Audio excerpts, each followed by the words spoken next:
You'll go in this first class after the nursery. And then I'll turn it over to Bobby.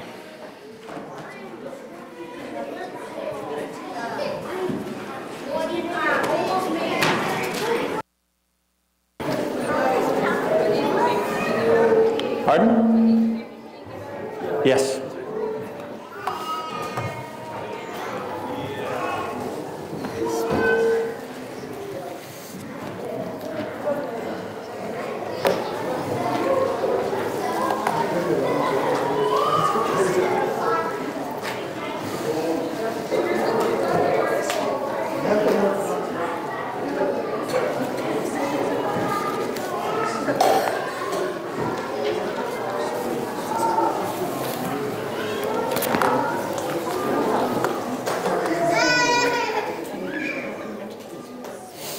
All right, well, while they're passing out the sporks,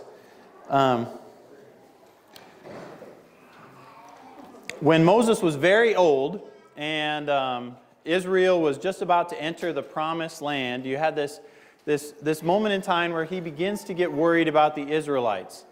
And for those of you who were in the adult class downstairs yesterday, we talked about this problem that Israel had throughout their history, where from generation to generation, it seems like they would go through a period where they would do really good, and then they would have a problem passing on their faith to the next generation.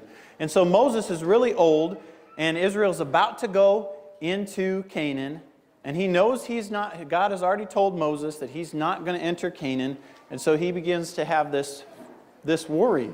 What's going to happen to Israel when they're no longer depending on God for their sustenance, when they're no longer eating his manna and surviving by his protection? What's going to happen when their meals are something else? And so Deuteronomy 6:10 is where we're going to start. Let's see if I do this right. Okay. All right. It says this, Deuteronomy 6, starting in verse 10, "And when the Lord your God brings you into the land that he swore to your fathers, to Abraham, to Isaac, and to Jacob, to give you with great and good cities which you did not build, and houses full of good things that you did not fill, and cisterns that you did not dig, and vineyards and olive trees that you did not plant, and when you eat and are full," there's a timing thing here you have to learn, huh?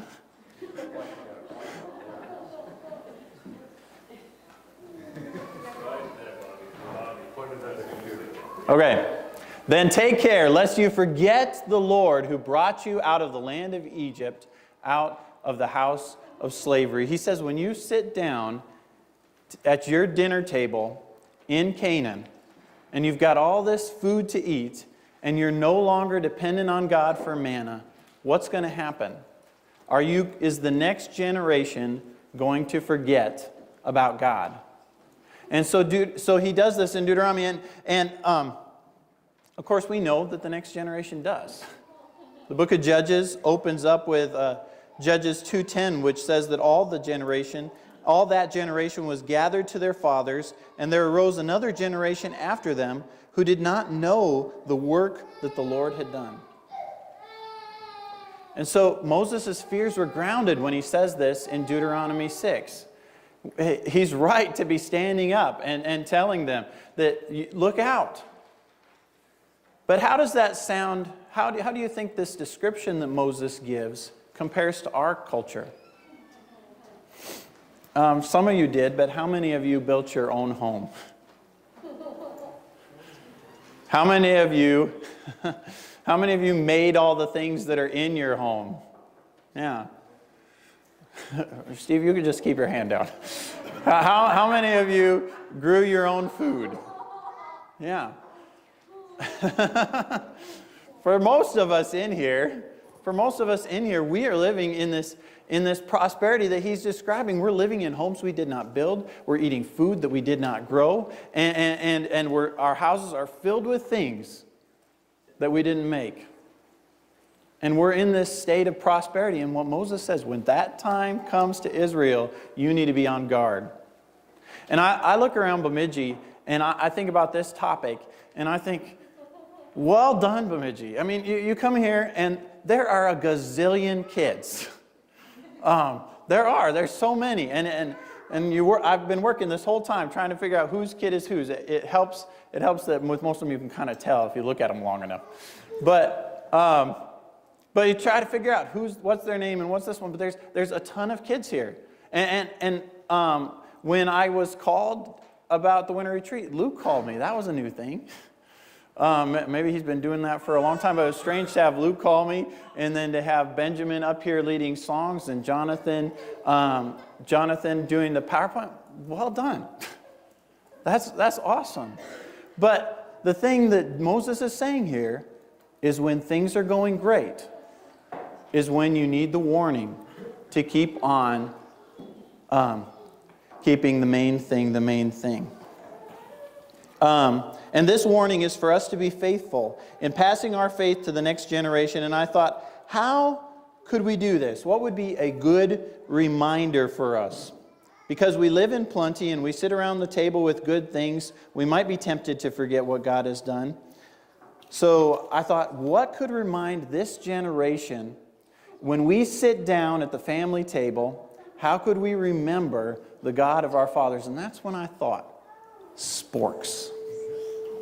That's when I thought of sporks. And now follow me carefully here. You take a look at your spork, okay?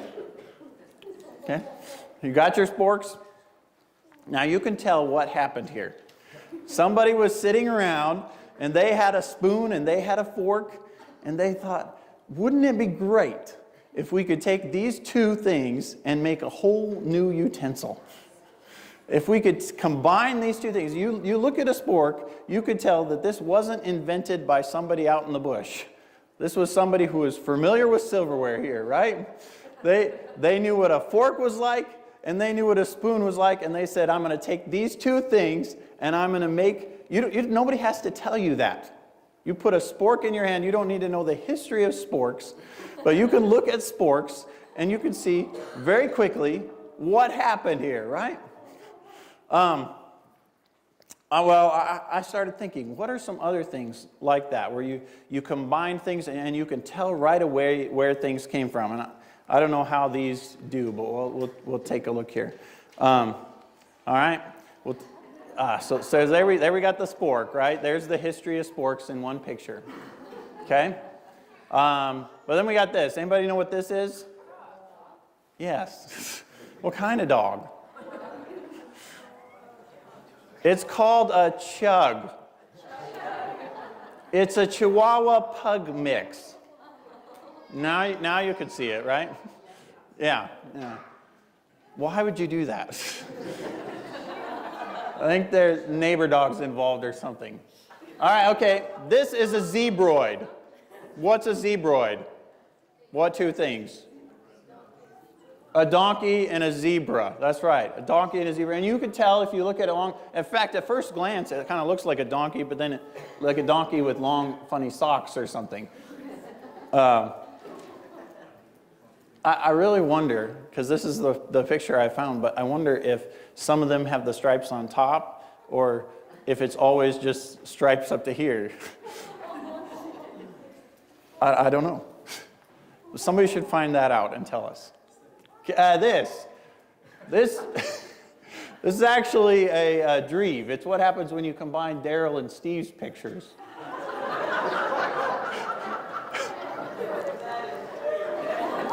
Which I thought that was...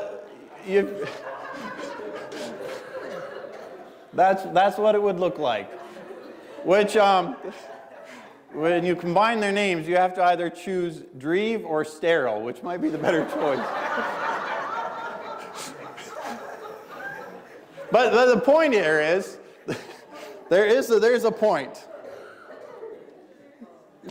And you're all eagerly waiting to know what it is. But here's the point, that children, this is my spork principle. Children look like their parents. And this is a powerful idea. And it's not just an idea, it's a truth. That children look like their parents. I don't need to prove that to you. You can look around this room and you could see it. And I just really quickly was thinking about this. So there's my dad. A few months ago, well, my dad's right here. It's a pretty easy illustration. Well, it was actually last year I was called to do Abraham Lincoln at a school. They heard that Dad did Abraham Lincoln stuff, and somebody from our church was a teacher at this school. And so I went before the kids, and I showed. They said, "You're not really Abraham Lincoln." And I said, "No, I'm not. But my dad does this too, and I'll show you a picture of my dad." So I showed them a picture of my dad, and they were amazed. And then I said, "And this is what my son looks like." And and they were just amazed how family resemblances can work their way through history. But you could look around this room, and you could see very quickly that